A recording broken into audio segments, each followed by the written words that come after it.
tal? ¿Cómo andan? Muy bienvenidos a Nunca Dicho Antes, un espacio en el que vamos a hablar de lo que nos preocupa y nos ocupa a todos los seres humanos desde todo el abanico de posibilidades.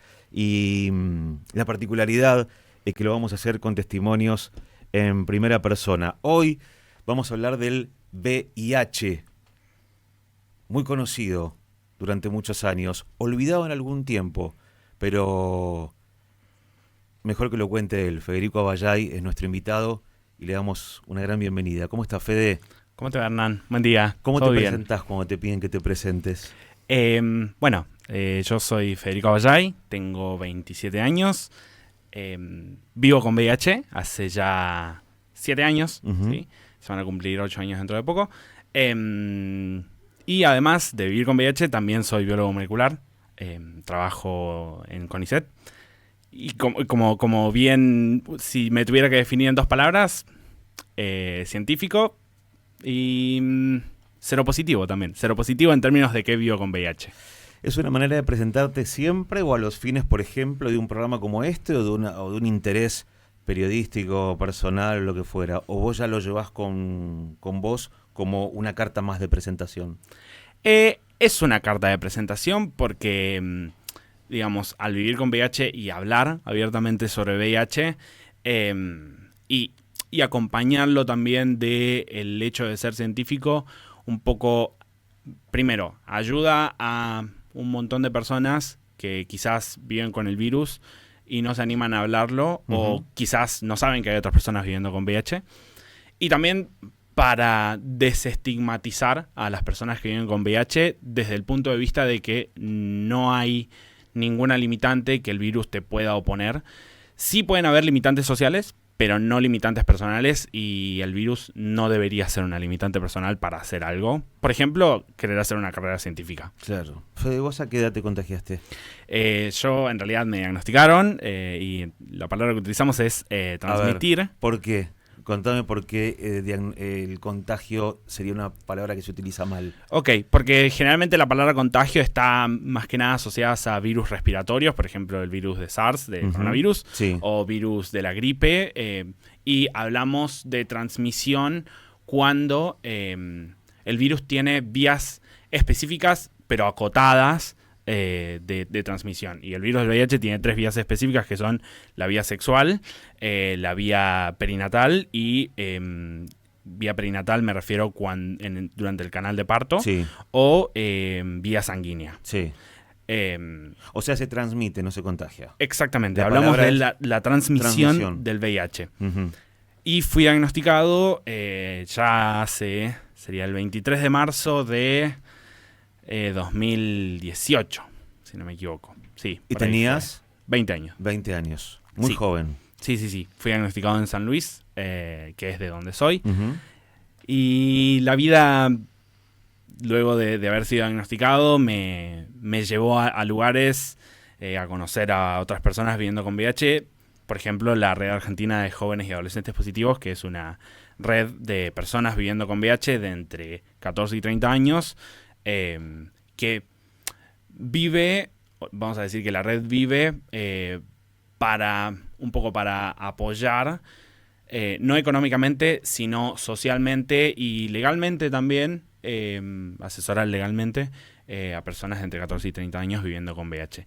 Y también para enfatizar en la red, o la RAHAP, que es como son las siglas de esta red, tenemos una frase, vamos a decir, que es: no estás solo, y es para hacerles saber a las personas que viven con VIH de que realmente no están solos.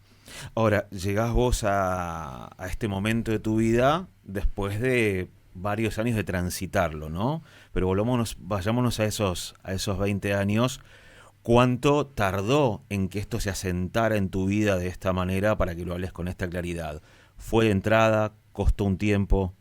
Bueno, la realidad es que yo, si bien me diagnosticaron y a los pocos meses empecé o entré en la RAHAP, la realidad es de que internamente me costó mucho procesar al virus, más o menos unos 4 años, hasta que pude hablar de algunas cosas y incluso hablarlo en terapia. En ese momento no hacía terapia.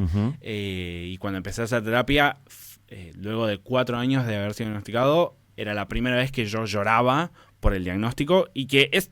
Digo, está bien. Después de 4 años. Después de 4 años recién pude llorar por el diagnóstico. Ajá. Si bien ya podía hablarlo abiertamente, lo decía abiertamente, pero había algo interno en mí que lo pude recién descifrar en terapia, que me atañaba, me encogía mentalmente o me impedía atravesar algunas cosas y particularmente sentirme emocionado con respecto al virus. Y emocionado no me refiero de emoción, sino de tener emociones de que tristeza. te movilizara de alguna manera. Sí, que me movilizara de alguna manera, exacto. Y eso, recién pude llorar después de 4 años. Es curioso, ¿no? Que mirándolo desde hoy, ¿qué pensaste que pasó esos 4 años que no lo podías? Decimos llorar como una manera de manifestarlo, pero bueno, tener la reacción que cualquier ser humano podría llegar a tener frente a una dificultad importante en la vida o a un hito importante en la vida. Sí, un poco puede ser porque yo cuando me diagnosticaron todavía seguía viviendo en San Luis. Mis padres no sabían que vivía con VIH. Mi entorno, muy pocas personas sabían, tomaba la medicación escondidas en mi casa. Y creo que esas cosas también me impedían pensar algunas cosas respecto al virus. Creo que recién luego de mudarme a Buenos Aires, que fueron en ese transcurso, bueno, fueron a esos 4 años a los que me refiero, luego de mudarme creo que pude recién empezar a pensar y también a verbalizar algunas cosas, que bueno, es lo que digo que hice en terapia, pero creo que lo que me limitaba a hablar o llorar por el virus era simplemente mi entorno social en San Luis. Que no estoy diciendo de que sea el entorno que tienen todas las personas, pero bueno, era mi entorno. O sea, a vos la distancia te contribuyó. Sí, la distancia, pero también conocer a otras personas físicamente hablando, viviendo con VIH. Porque en ese momento conocía a algunas, pero muchas veces las conocía virtualmente nada más. Sin embargo, ahora hay muchas amistades que las conocí por tener VIH, pero nuestra amistad ya trascendió el VIH y va más allá del virus. Claro. Si bien nos conocimos por eso, ya ahora nuestra amistad está ligada a otra cosa, ni siquiera por el virus. De hecho, ya no es un tópico. Antes lo hablábamos mucho y ahora... No es un tema. No es un tema. ¿De San Luis, capital? Sí, de San Luis capital. O sea que, digamos, no es que estábamos hablando de un pueblo pequeño en donde las cosas son un poco más dificultosas. Es una ciudad grande. Exactamente, sí. Es una ciudad bastante grande. Ya no recuerdo cuántos habitantes tiene, pero sí es grande. Pero, digamos, no era eso lo que te alejaba de poder tener contacto con lo que te estaba pasando. Como ocurre muchas veces en los pueblos chicos en donde, bueno, uno se reserva mucho más porque todo corre a otra velocidad, a eso me refiero. Sí, y además lo que pasa muchas veces con vivir, vamos a decir, en un pueblo chico, sí puede suceder que una persona no conozca a nadie directamente que viva con VIH, y cuando me refiero a no conocer a nadie, me refiero ni físicamente ni virtualmente, no tiene información de otras personas que viven con VIH. Claro.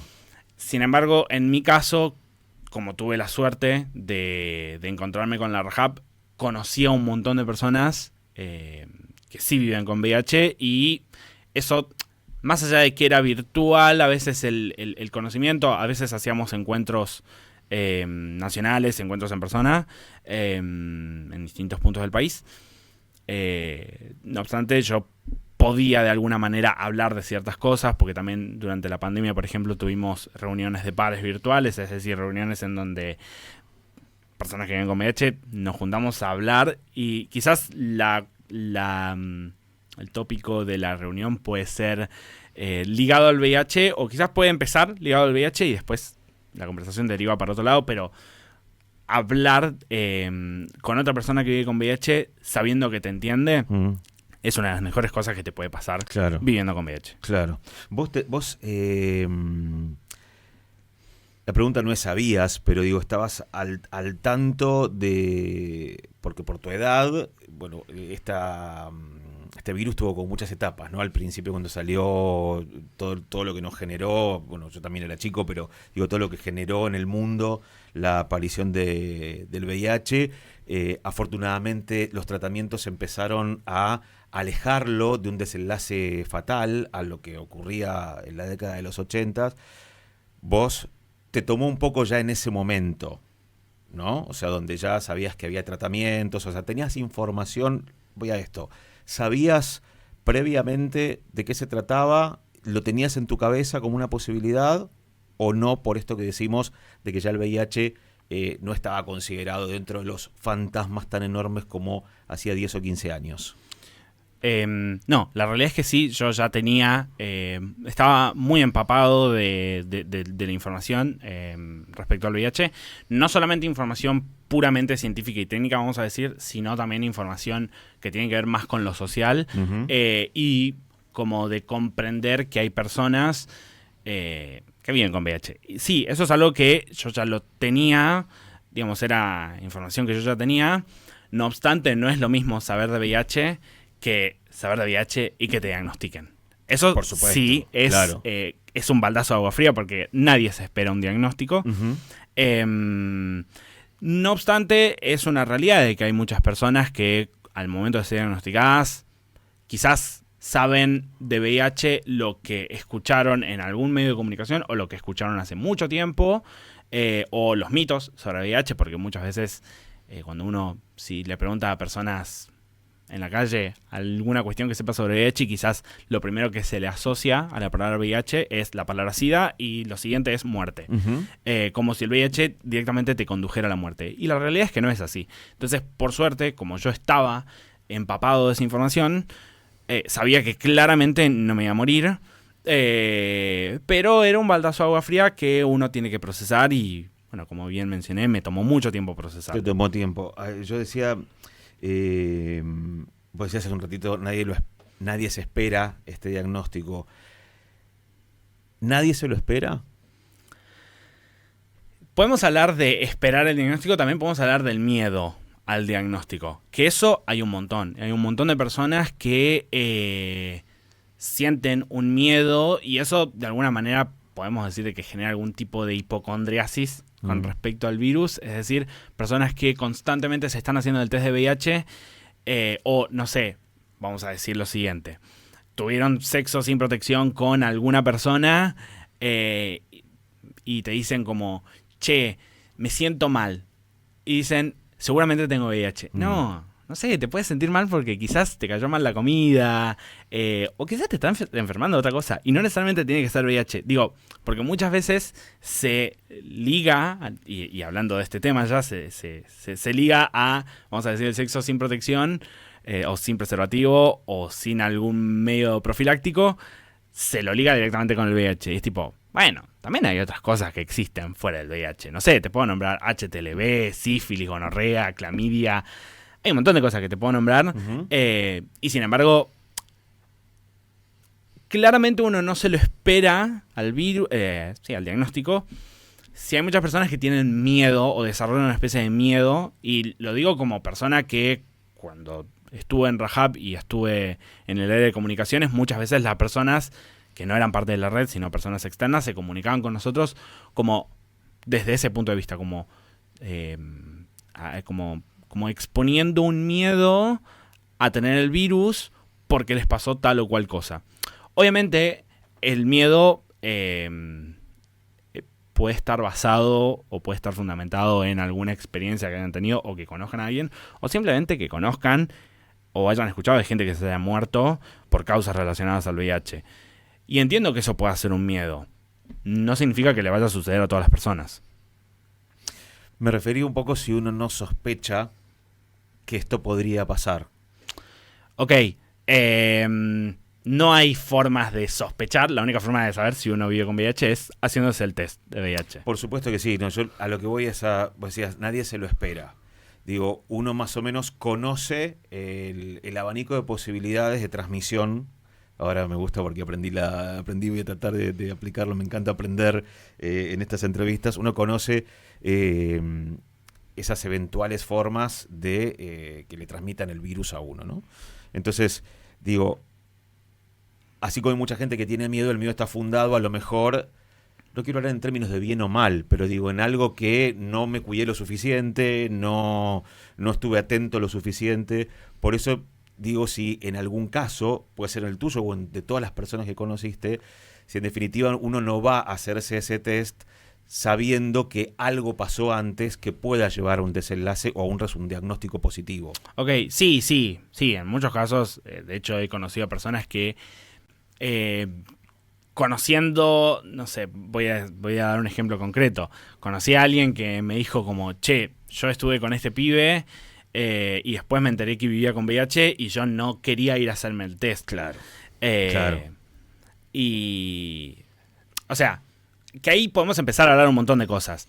No sé, podemos empezar a como plantear dos posibilidades. La posibilidad de que sí, la otra persona vive con VIH y quizás toma la medicación, esté indetectable, es decir, que no transmite el virus y no pasa nada. Podemos hablar también de la otra posibilidad en donde la persona sí vive con VIH y quizás no está tomando la medicación, ya sea por decisión propia, lo que sea. Podemos hablar de esa posibilidad también. En este caso era algo así. Y esta persona, luego de mucho tiempo, yo hablaba con este pibe y él hablábamos, hasta que en algún punto él se animó a hacerse el test.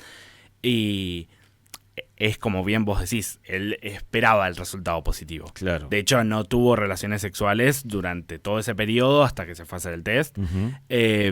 Y sí, él se lo esperaba. Así que sí, puede haber en algún momento algo relacionado a que uno espera el diagnóstico. No es algo que suceda.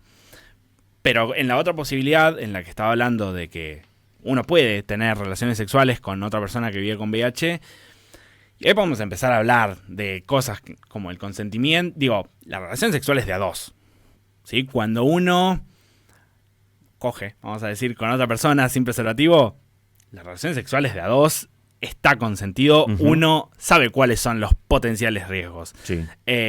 Ya sea que esa persona sea tu pareja estable o no, ¿sí? Entonces, digo, la cuestión de demonizar el hecho que las personas cogen o no con forro es como desligarlas de las responsabilidades. Uno asume una responsabilidad, tiene una relación sexual. Lo que suceda o no después es otra cosa. Y de ahí podemos empezar a hablar de, bueno, si sabía si la otra persona vivió o no con el virus. Las personas no tenemos por qué andar diciéndole a todo el mundo que vivimos con el virus de VIH. Digo, no sé, yo hablo abiertamente sobre el virus, pero no sé, yo no sé si mi abuela sabía. Yo creo que no sabía. Tampoco es que la hablaba con ella, ¿me entendés? Y estoy en todo el derecho de hablar abiertamente, venir acá a tu programa, hablarlo y no decírselo a algunas personas de mi trabajo, porque sí, algunas personas lo saben y otras no, y no pasa nada. También hay límites de la visibilidad del VIH, y esos límites también están establecidos en una relación sexual o cuando alguien se va a encontrar con alguien. A ver, vos me estás diciendo que una persona que es consciente, que porta el VIH, así se dice. Vive con VIH. Vive con y si VIH. querés después podemos volver a por qué no hablamos de tanto portar. Dale, por favor, sí. Una persona que vive con VIH no tiene obligación de decirle a una eventual pareja sexual que vive con VIH. Totalmente, porque vos, por ejemplo, sí, y lo voy a plantear con una analogía. No estás obligado a decírselo porque, por ejemplo, yo no le estoy diciendo a todas las personas, che, mirá que tuve herpes cuando era chico. Eso quizás se asume o no, y el herpes, así como el virus HPV, uh-huh. Son dos virus que colonizan al 99% de la población y es un virus que siempre vive con nosotros. Sin embargo, no lo estamos diciendo constantemente. Y también es un virus que se transmite por relaciones sexuales, ¿me entendés? Lo mismo con la clamidia, que la clamidia tiene síntomas en mujeres, pero no en varones. Y si vos sos varón y no sabés que tenés clamidia, ¿qué pasa ahí? Tipo, no lo decís, pero porque no sabés. Entonces, como no lo sabés, pero tampoco es que no se lo querés decir porque no querías. No lo sabés simplemente. Lo mismo. Hay personas que viven con VIH y no saben que tienen el virus y tienen relaciones sexuales sin protección y no lo saben. Y no lo saben. Me refiero a los que lo saben. Sí, completamente. Vos podés no decirle por el mismo ejemplo que te di recién. Vos no le decís a otras personas que tuviste herpes o HPV cuando eras chico. Sí. Y si no estás tomando la medicación y hay riesgo de que el virus se vuelva detectable. Bueno, ahí tenés distintas posibilidades. Vos podés decir como, bueno, mirá, vos podés decirle a la otra persona, a ver, lo podemos plantear desde un punto de vista de la moral. Claramente no está bien, moralmente hablando, transmitir el virus intencionalmente. También hablar de la transmisión intencional del virus es medio border. Es un montón. Porque es medio tipo tu palabra contra la mía. Yo tranquilamente quizás no lo sabía y vos le vas a ir a decir a todo el mundo que te lo transmití intencionalmente y no, ¿me entendés? Sí podemos plantearlo desde el punto de vista de, no sé, esta persona que no toma la medicación, también habría que preguntarse por qué no la toma. Sí, podemos decir, yo podría no estar tomando la medicación y decirle a alguien como, che, mirá, vivo con VIH, no tomo la medicación, y ahí se abren como muchos panoramas, porque sí, la cuestión, no creo, en general las personas cuando les dicen eso no quieren tener relaciones sexuales sin preservativo, pero tampoco es que la gente cuando le decís eso, tampoco quieren tener relaciones sexuales con preservativo. Cuando les decís que vivís con VIH y aunque se lo digas, no tomás la medicación. Sí, completamente, porque siempre lo planteamos desde el punto de vista de que todas las personas son progres y no todas las personas son así. Y eso se da mucho también en las parejas heterosexuales. Entiendo que puede haber un montón de causas, miedos, lo que sea, pero en general, en el 95% de los casos, cuando uno le dice a una persona que vive con VIH, no van a tener relaciones sexuales con esa persona. Y uno dice, no, bueno, pero la sociedad ha cambiado. Sí, pero no desde ese punto de vista. Ha cambiado desde otros puntos de vista o desde otros... desde otras perspectivas, pero no particularmente desde esa perspectiva. Con lo cual, en una persona que vive con VIH hay un impacto en la vida sexual. Sí, completamente. ¿Cuál es? Hay un impacto, ya sea por, no sé, podemos, en la actividad sexual, podemos decir, no sé, por ejemplo, personas que son diagnosticadas con el virus y de repente tenés una cita con alguien, y tenés una cita con alguien, sea varón o mujer, planteando desde el punto de vista de parejas heterosexuales, sí, o desde el punto de vista de parejas homosexuales, no sé, lo voy a plantear desde el punto de vista de varón con varón, porque yo soy gay y tengo esa experiencia. Uh-huh. Justo las personas con las que yo he salido, cuando lo digo, si es que esas personas ya no lo vieron en mis redes sociales, como nunca pasó nada, pero sí conozco gente que no lo dice abiertamente y luego de verse un par de veces con esa misma persona, recién ahí lo dicen y luego de haber tenido relaciones sexuales con preservativo, todo eso, pero cuando llegan al momento de decirlo, la otra persona desaparece o se enoja porque ¿cómo no me lo vas a decir? No sé qué, es tipo, bueno, pará, estamos teniendo relaciones sexuales con preservativo, tomo la medicación, ¿qué querés? ¿Que encima exponga o te lo diga para que vos te pongas de esta manera? No, ¿me entendés? No tiene sentido porque también uno dice, bueno, pero hay que cuidar al otro. Sí, pero si yo... Siempre hay que cuidar al otro y nunca cuidarse uno mismo. Como si las personas que vivimos con VIH somos responsables de cuidar a los demás. Bueno, ¿qué nos cuida a nosotros? Y uno va a decir, bueno, el Estado. Sí, bueno, el Estado me da la medicación. Pero siempre se carga la responsabilidad de cuidar al otro, a la persona que vive con VIH. Como si las personas que viviéramos con VIH fuéramos como los responsables de todo, y también desde el punto de vista de demonizando a las personas que viven con VIH. Uh-huh. Relacionado a esto, y ahí quiero conectarlo con la cuestión de por qué no hablamos de portar el VIH, y es que yo no digo que porto el VIH, tampoco digo que tengo una enfermedad, digo porque no llamo todos los días a mi trabajo diciendo, che, estoy enfermo. Y no porto el VIH porque en general la palabra portar está asociada a dos cosas. Una, portación de cara, que está relacionado a delinquir, y dos, portación de armas. Y cuando uno porta algo, el verbo portar significa que vos lo puedes soltar. Yo al VIH no lo puedo soltar. Claro. Entonces, es algo con lo que convivo todos los días. Yo vivo con VIH y el VIH no es un peligro. Es un virus con el cual vivo.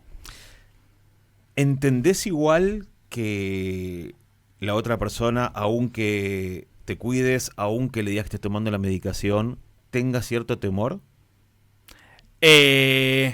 Sí, entiendo que tenga cierto temor. No es responsabilidad mía hacerme cargo de ese temor. Que esa persona vaya a terapia. Porque encima que a uno le vienen a hacer ese planteo, le ponen mal, yo después eso mismo lo tengo que tratar en terapia y encima me tengo que hacer cargo de que la otra persona se siente mal o tiene miedo. No. Es mucho. Es mucho. O sea, ¿cuánto más le queremos cargar a las personas que viven con VIH? Está. Me refiero al temor del no haberlo dicho porque vos estás seguro y conocés sobre el tema de que no lo estás transmitiendo, porque tomás la medicación y porque te cuidaste, pero tal vez el otro no tenga esa información. Está perfecto, pero tampoco es responsabilidad de las personas con VIH están informando.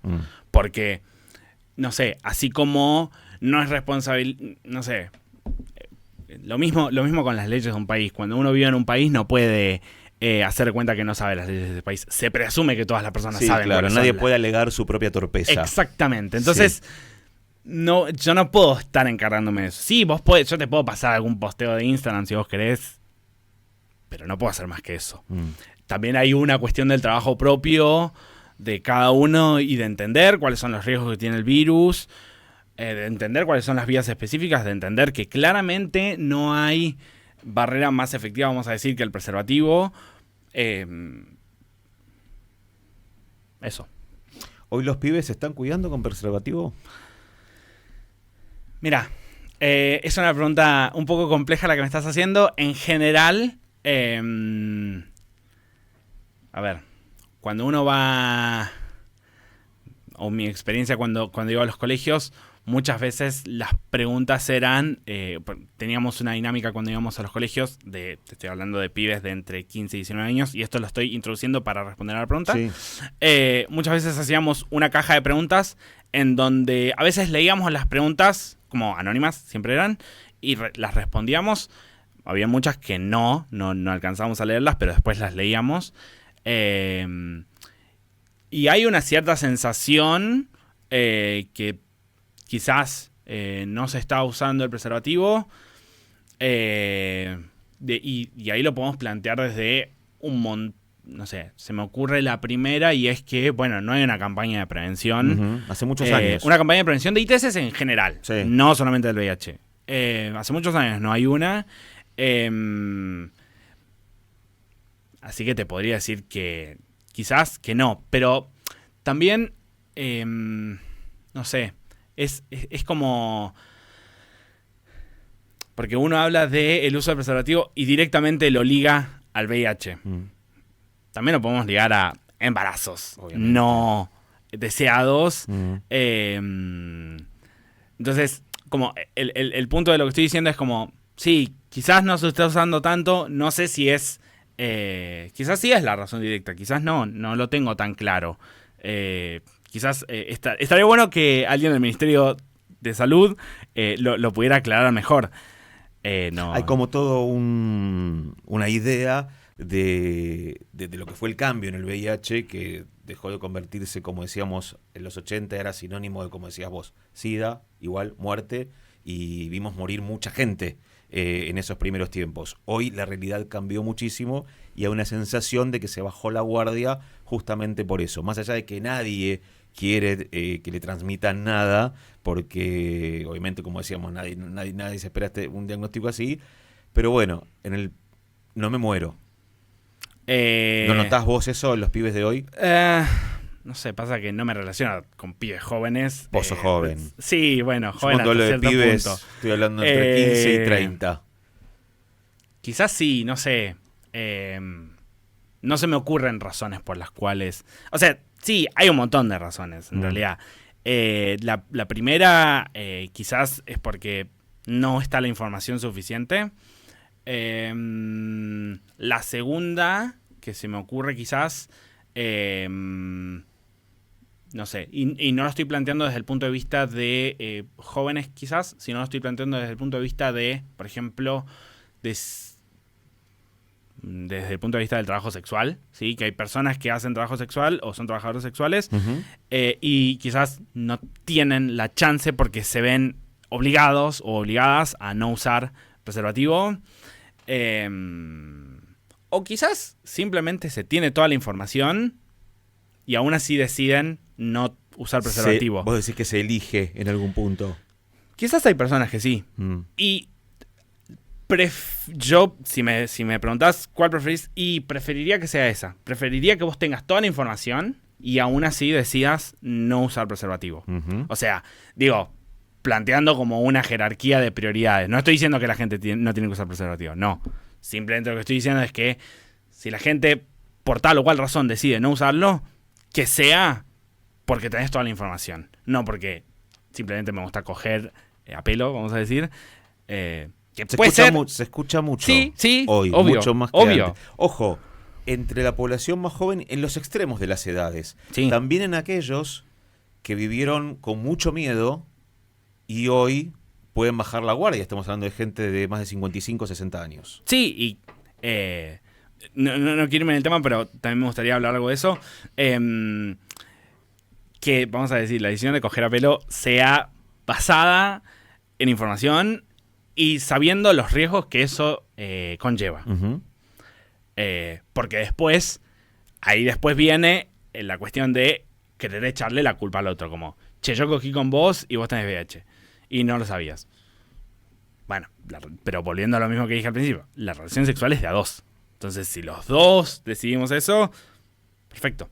Y que sea una cuestión de consentimiento. ¿Es habitual esto del reproche? Siempre cuando te pregunto esto más allá de tu caso, porque estás en contacto, estuviste y estás en contacto con una asociación que reúne a personas que viven con VIH, entonces a lo mejor, bueno, hay como una suerte de mayor conocimiento de historias, ¿no? De historias de vida. Sí, ¿Se da el reproche? Sí, el reproche se da muchísimo.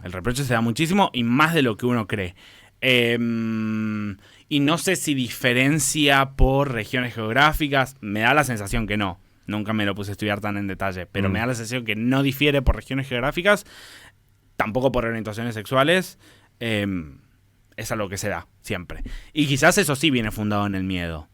Pero bueno, tampoco una red de personas con VIH se puede estar haciendo cargo de un montón de cosas que están sucediendo en la sociedad.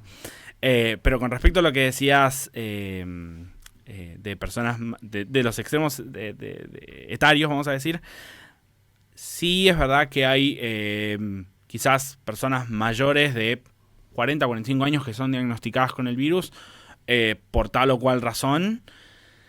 Muchas veces esas personas llegan con un diagnóstico lo que se denomina más tardío. Es decir, no es que apenas tienen relaciones sexuales sin preservativo, a los 2 meses o a los 3 meses son diagnosticadas. No, quizás es con mucho tiempo luego de haber sido expuestas al virus, o luego de que se hayan expuesto al virus. Hay un periodo de ventana.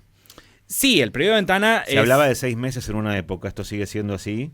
No, el periodo de ventana, ya no es más de 6 meses, pero el periodo de ventana refiere técnicamente a el tiempo que tarda la concentración de anticuerpos en sangre en llegar a un punto tal que la técnica con la cual se detectan los pueda detectar. Okay. Actualmente, con lo que se llama el ensayo con el cual se hace eso, se llama ELISA, es una técnica de biología molecular y de inmunología. Actualmente, el periodo de ventana con los reactivos más novedosos, que es con lo que se hace actualmente en Argentina, es más o menos entre 20 y 28 días. ¿Pueden algunas personas demorar un tiempo más? Sí, porque a veces la respuesta inmune, ya me estoy poniendo muy técnico y muy biólogo molecular, pero es tu área. Sí, es mi área. La respuesta inmune adaptativa, es decir, la respuesta inmune de los anticuerpos, tarda a veces en gatillarse en los distintos cuerpos y bueno, nada, en algunas personas puede ser un tiempo mayor. Conozco casos de personas que luego de 3-4 meses recién ahí se los diagnosticaron. Nada, sí, puede pasar. Y me olvidé de lo que estábamos hablando antes. No pasa nada. Pero, lo de yo las te personas... interrumpí con el periodo de ventana, así que me hago Sí, responsable. Lo de las personas que llegan con el diagnóstico tardío. Nada, Sí. muchas veces son diagnosticadas de forma tardía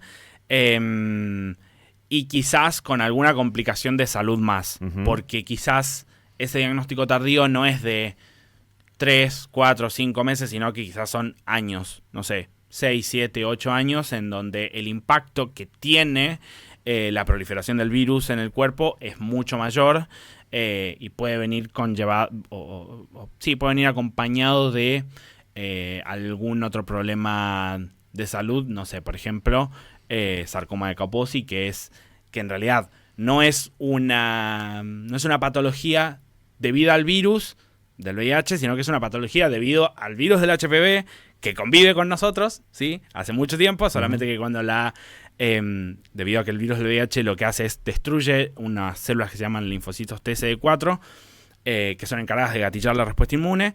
Como los mata, el cuerpo ya no tiene capacidad para responder ni para defenderse frente a infecciones, entonces el virus del HPV dice, esta es mi oportunidad para activar la patogenicidad, vamos a decir, Claro, y para desarrolla este sarcoma de Kaposi. Sí. Eh, Dije muchas cosas y abrí un montón de panoramas. Sí, y en un rato quiero volver a esto, que tiene que ver con el de ahora en más y que hace falta, pero quiero volver a aquel día del diagnóstico y esos 4 años que tardaste en llorarlo. Cuando lo lloraste, ¿qué lloraste? Bueno, cuando lo lloré, puntualmente estábamos en un encuentro de la Rajab, en un encuentro de pares, que era en Corrientes, y era un momento en donde estábamos hablando, de hecho ni siquiera era, no estábamos en una actividad organizativa, sino que creo que estábamos tomando una birra en el pasto, y de repente empezamos a hablar, creo que lloré como la frustración de no poder hablarlo en casa, el hecho de que yo estaba cansado, que tenía que tomar la medicación a escondidas, el hecho de que yo, que era la razón también por la cual me mudé, deseaba muy fuertemente finalmente mudarme de San Luis para yo primero tener un poco de tranquilidad y de no tener que estar tomando la medicación a escondidas, que es algo que yo tenía que hacer. Yo muchas veces me llevaba la medicación en la mochila o la escondía en el placar dentro de camperas para que nadie la viera. Entonces todo ese esfuerzo que yo le ponía a mi día a día para que nadie supiera que viviera con VIH en mi casa era bastante se llevó gran parte de mi salud mental, sí. Entonces lloré todo eso y cuando lloré todo, porque lo dije con esas palabras, que estaba harto de cada una de esas cosas, eso mismo, lo llevé a terapia a la semana siguiente y lloré de nuevo porque estaba expresando lo mismo. Pero bueno, la realidad es que uno va acumulando tantas cosas y yo tuve, vamos a decir, la suerte de que en mi caso, por suerte, nadie en mi casa se enteró, no me corrieron de un laburo, nada. Pero sí hay personas que cuando son diagnosticadas las corren del trabajo. No sé, tienen problemas burocráticos con la obra social o no son aceptadas en obras sociales o en prepagas debido a que viven con VIH. O también pibes viviendo con VIH que son diagnosticados, no sé, te estoy dando pibes que viven en sus casas todavía de los padres y muchas veces son diagnosticados y tienen una vivencia que consiste en que comen con otros platos, no comen en los mismos platos que comen el resto de su familia, comen con cubiertos separados, usan toallas por separado. Y hoy en el 2025 me estás hablando. Sí, y te estoy hablando, esto lo escucho desde que estoy en Rajab y desde siempre y probablemente siga sucediendo durante mucho tiempo más. Sí, y eso se fundamenta nada más que en la desinformación y en el miedo muchas veces. Y también en la desinformación principalmente por no saber cuáles son las vías de transmisión del VIH. Digo, vos y yo nos podemos lavar la cara y usar la misma toalla y no pasa nada. ¿Por qué? Porque no es un virus respiratorio. Que eso sí podría pasar, por ejemplo, con el coronavirus. Entonces, como yo no tuve que atravesar esas cosas, quizás la carga mental era menor para mí. Sin embargo, para algunas personas sí puede ser mucho mayor y puede ser muy desgastante. Y muchas veces lo veo, o es lo que he visto en el tiempo que llevo viviendo con VIH y habiendo estado en Rajab. Muchas veces la gente se cansa de esas cosas y dejan de tomar la medicación porque saben cuál es el fin al momento de dejar la medicación. Cuando uno deja de tomar la medicación, llega un punto en donde llega al borde, y el borde es volver a tomarla o morir. Uh-huh. Entonces, cuando uno atraviesa todas esas cosas, que son todas las barreras que te pone la sociedad, o barreras de acceso, podemos hablar de barreras de acceso al trabajo, barreras de acceso a la salud, barreras de acceso a vivir en sociedad también, o a vivir en familia, y muchas veces son cosas muy desgastantes que llevan a situaciones o a hechos muy tristes, que es la muerte. O sea, vos me estás diciendo que hoy, al 2025, todavía hay estigma por vivir con VIH. Completamente. Todavía hay estigma, hay discriminación. De hecho, si bien no es del 2025, pero se hace todavía en algunos países. Nosotros desde la Red Argentina de Jóvenes y Adolescentes Positivos, durante la pandemia hicimos un estudio que se llama el Índice de Estigma y Discriminación hacia las personas viviendo con VIH en Argentina, 2.0, porque era el segundo que hacíamos, uh-huh. Y encontramos o recabamos un montonazo de datos, y lo bueno es que también separamos esos datos por distintas poblaciones, es decir, gente proveniente de pueblos indígenas o comunidades originarias, mujeres trans, varones trans, varones heterosexuales, varones gays, varones que tienen sexo con otros varones, mujeres que tienen sexo con mujeres. Como que pudimos desplegar segmentar toda esa información, y poder entender un poco más qué les está pasando o qué les estaba pasando a las personas viviendo con VIH. Y ahí encontramos un montón de cosas. Una de las principales es la que te mencioné recién, y es que 2 de cada 10 personas, que eso sería el 20% de las personas que entrevistamos, por ejemplo, les fueron negadas o se les denegó un laburo por vivir con VIH. No sé, otra cosa que te puedo contar, que es un dato muy tremendo. No me acuerdo el porcentaje, pero sí me acuerdo el número absoluto. Y es que de las mujeres que se entrevistó en ese estudio, 2 mujeres reportaron que una vez de que habían tenido hijos, se les ligó las trompas sin su consentimiento. Es decir, se les ligó las trompas, es decir, fueron esterilizadas sin su consentimiento. Y una de ellas era de la Rajab. O sea, son mujeres que viven en este país y que médicos las esterilizaron sin su consentimiento. Digo, sin su consentimiento, en donde había algo firmado porque las 2 mujeres estaban recién paridas, vamos a decir, y les hicieron firmar un papel, y ellas no estaban en todo el conocimiento de que estaban firmando, porque claramente no lo hubieran firmado. Entonces, ¿qué impulsaría a un médico a hacer eso? Desconocimiento. Porque uno piensa que todos los médicos saben de VIH, y no, la realidad es que no. Los médicos que saben de VIH muy bien son 2 especializaciones, vamos a decir. Los de medicina familiar y los de infectología. Podés no saber, pero de ahí hacer una acción en contra de la voluntad de otra persona hay un abismo. Sí, pero lo hacen, ¿sí? Digo, media la familia ahí con algún pedido por detrás, y se le hace más caso a la familia que a la persona.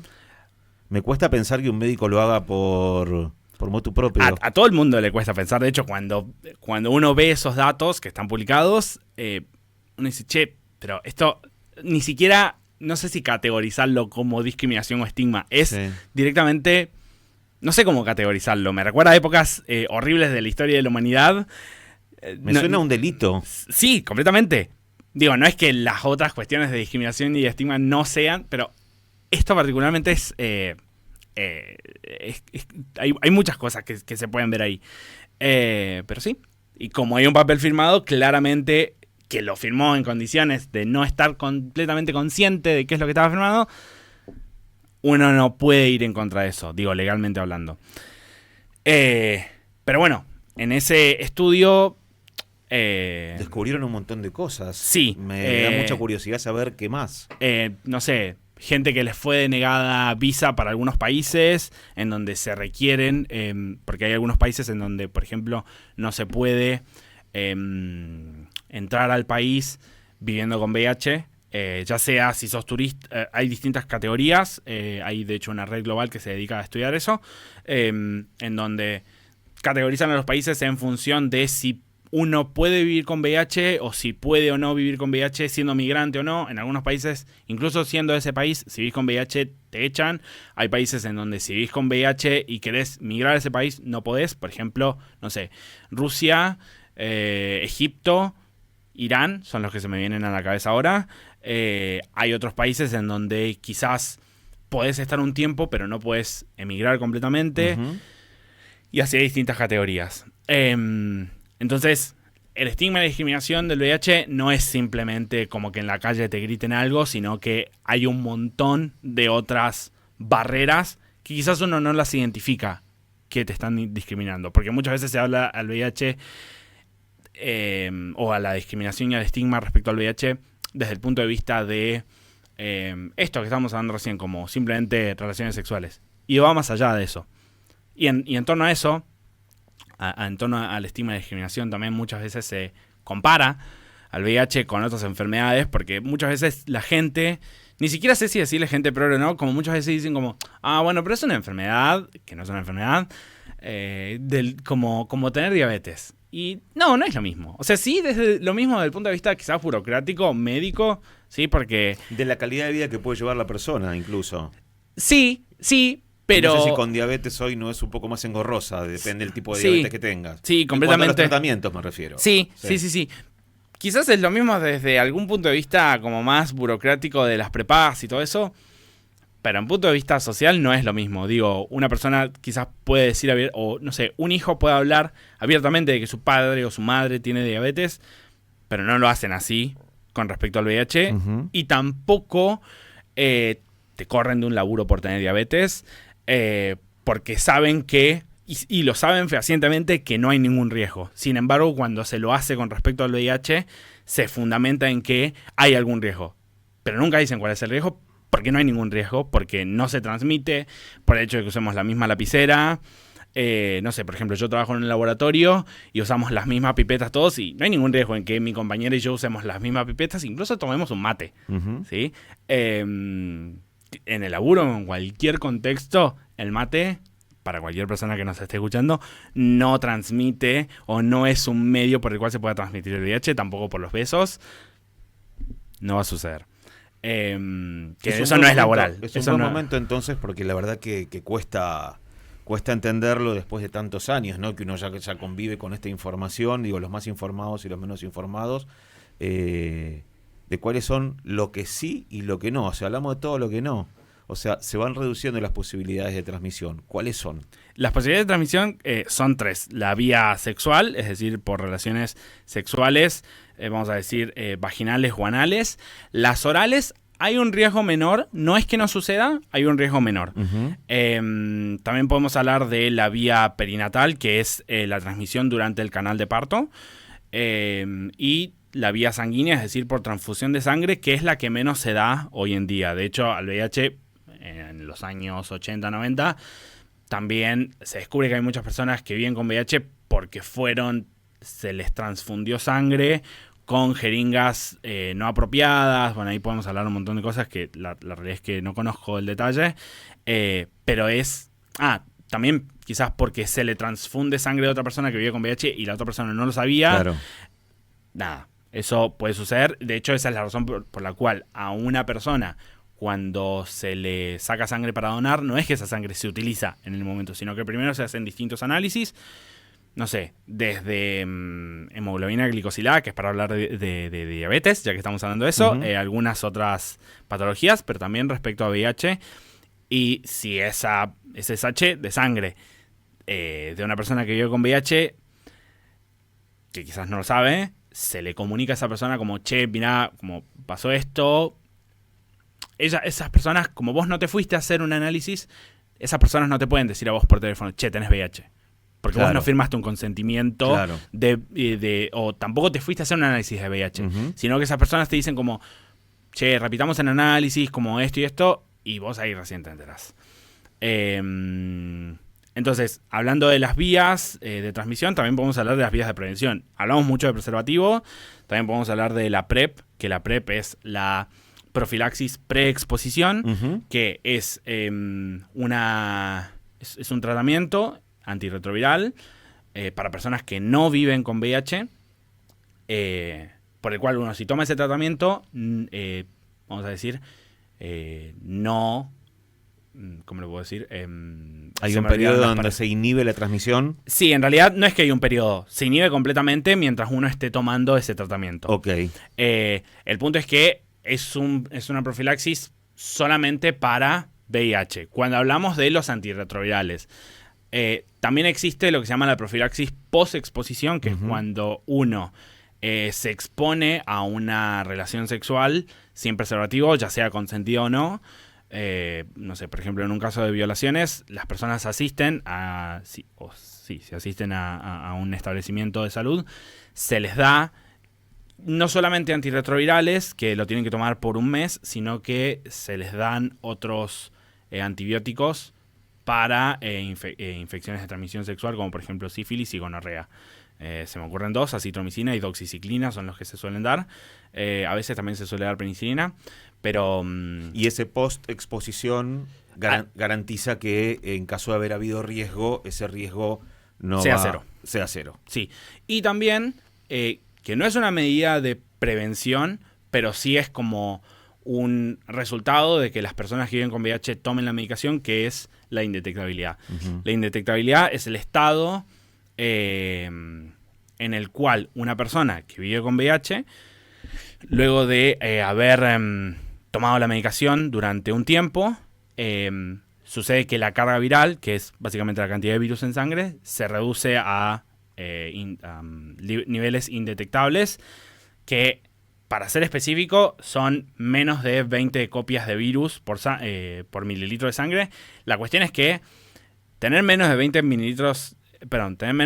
copias de virus, estoy hablando literalmente de partículas virales, sí, que es la nada misma. Eso ni siquiera tiene capacidad infectiva. Podemos decir entonces que indetectable es igual a intransmisible. Exactamente, que es lo que la Organización Mundial de la Salud decretó en junio de 2018, que el hecho de tomar la medicación y mantener el estado de indetectabilidad por mucho tiempo hace que las personas que viven con VIH sean incapaces de transmitir el virus. Y no es que hay bajo riesgo, no. El riesgo es cero, ¿sí? Y eso se demostró con distintos estudios científicos. De hecho, hay 3 o 4 que son muy conocidos. Y hace muy poco salieron, la misma dinámica, o para estudiar cómo es la dinámica de la intransmisibilidad o de la indetectabilidad en otros contextos que no sean necesariamente relaciones sexuales, como por ejemplo la lactancia. Claro. Que no debería ser yo como varón quien habla de esto, pero hay una realidad, y es que hay mujeres que, por ejemplo, en otros países se prioriza la lactancia por sobre el VIH. Sí, que eso después derive en que haya pibes viviendo con VIH, eso nada, sucede.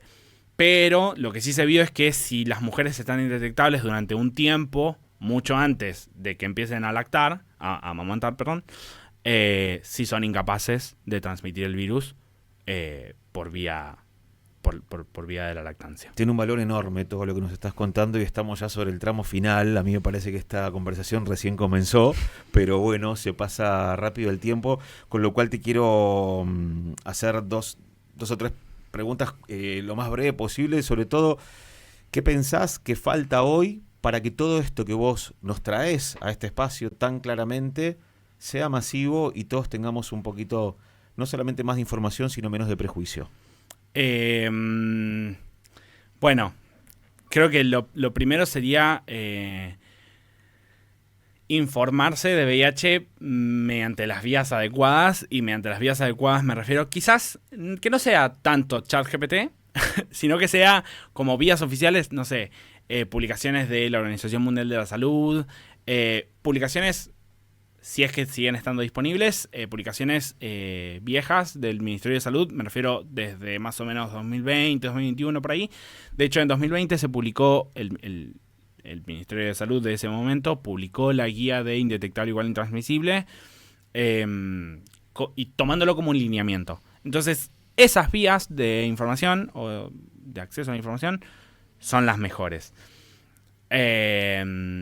Y no leer cualquier cosa en Instagram o cualquier cosa que alguien publique en Instagram. Sí, quizás puede ser, no sé, por ejemplo, en la Rajab, que se escribe R-A-J-A-P. Sí. En el Instagram de la Rajab, en su momento hicimos muchas publicaciones sobre estos tópicos.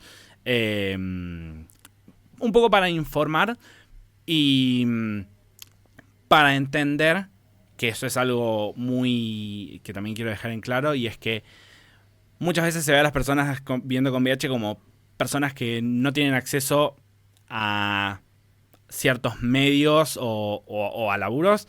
Entonces se olvidan de que hay personas que viven con VIH que, bueno, pueden ser científicos, pueden ser docentes, pueden ser lo que sea, ¿sí? Como vos. Sí, y que también son capaces de generar conocimiento, pero también son capaces de interpretarlo, que eso es muchas veces lo que sucede cuando uno va al médico. Una vez el infectólogo o infectóloga le habla como si uno no supiera, y a mí me pasa de que cuando voy por primera vez a algún infectólogo o médico en particular, cuando les digo que soy biomolecular, es como que, ok, saben que hay ciertas cosas que yo no me voy a comer así nomás. Claro, claro. Hoy, Fede, hoy en la Argentina, las personas que viven con VIH tienen la medicación garantizada. Sí, y si no la tienen, deberían tenerla, porque la realidad es que la medicación está garantizada por ley, la ley 27.675, si no me acordé, si es que recuerdo bien el número, que es la ley de integral de VIH. Si no la tienen, deberían tenerla, y que sepan que si están teniendo problemas con la medicación, se pueden contactar con organizaciones de personas viviendo con VIH, o también hacer una exposición en la Superintendencia de Servicios de Salud. Y si no saben o no se animan cómo hacerlo, también las organizaciones de VIH ayudan en eso. Ayudan en ese trabajo. Sí. ¿Hay algo que no se le debe preguntar a alguien que viva con VIH? Sí, dos cosas. La primera, jamás hay que preguntar a una persona que vive con VIH cómo contrajo VIH, porque quizás es algo un poco fuerte de hablar, y quizás es algo que a veces no... Sabes que es una pregunta muy tentadora. Sí, obviamente. Hacer, no desde el morbo, sino desde el conocer algo más. Sí. Pero existe, yo no te la hice. No, y está bien que no lo hayas hecho. De hecho, no es algo que hable. Eso, lo primero. Y lo segundo quizás es... eso. Quizás hay algo que sí hay que decirles a las personas que viven con VIH, que muchas veces a uno cuando le dicen como, che, vivo con VIH, no saben cómo qué decir.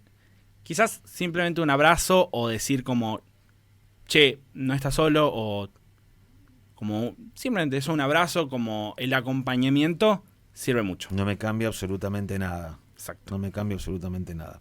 Este programa se llama Nunca Dicho Antes. ¿Hay algo que nunca dijiste sobre esto? ¿Sobre VIH? Sobre tu vida, sobre lo que te trae. Creo que hablo demasiado de tantos tópicos que creo que no hay algo que no haya dicho. Quizás podría decir que sí tengo algo para decir. Que las parejas heterosexuales dejen de opinar cómo las parejas homosexuales nos relacionamos en cuanto a, no sé, relaciones sexuales en general, o que las parejas heterosexuales dejen de asumir que las únicas personas que tienen VIH son varones gays, porque la realidad es que hay más personas heterosexuales viviendo con VIH que personas homosexuales. ¿Todavía hoy sigue ese mito? Sí, completamente. Se asocia directamente, y aunque uno no lo quiera o no le parezca, como siempre se ve a los varones gays como, bueno, sí, qué tiernos, no sé qué, pero en cuanto a los varones gays empezamos a hablar de que tuvimos una relación sexual, ahí nomás como, che, pero ¿te cuidás? ¿Por qué esa tiene que ser la primera pregunta y no como, che, ¿y te gustó el pibe? No, como que siempre se preasume que las personas gays no se cuidan, y que el riesgo está ahí. Exactamente. Y cuando dos personas o dos amigas están hablando de que una cogió con alguien, no le preguntan eso, sino que le preguntan eso como, che, ¿y quién es? ¿Está lindo? No le preguntan si se cuidó, porque se preasume que esa persona se cuida. Que está bien preasumir eso en algún punto, pero no está bien preasumir que los varones gays no nos cuidamos. Yo no sé ustedes, pero Yo aprendí muchísimo en esta conversación con Fede Abayay. Fue un enorme gusto conocerte. Muchas y te gracias. agradezco mucho que hayas estado en nuestro programa. Muchas gracias. A vos.